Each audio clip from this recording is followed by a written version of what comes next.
কি পরিমাণ কষ্ট করতেছে আজকে আমি নিজে ওই কষ্টের শিকার। পরীক্ষা টাইম টাইম 1:30 হয়ে গেছে, আরো আধা ঘন্টা আছে আমার পরীক্ষা।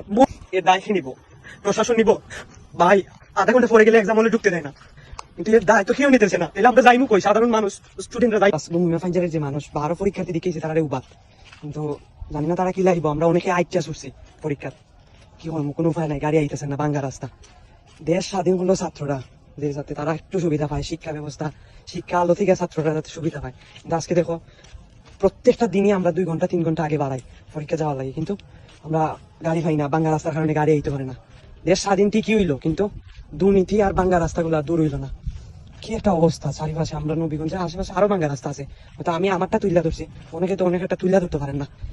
আমরা স্টুডেন্ট বাদ দিলাম, সাধারণ মানুষের কি পরিমাণ কষ্ট করতেছে আজকে আমি নিজে ওই কষ্টের শিকার। পরীক্ষা টাইম 1:30 হয়ে গেছে, আরো আধা ঘন্টা আছে আমার পরীক্ষা। বোর্ড পরীক্ষা ভাই, আজকে এই বাংলা রাস্তার কারণে আমার বোর্ড পরীক্ষা মিস্টেক হইব।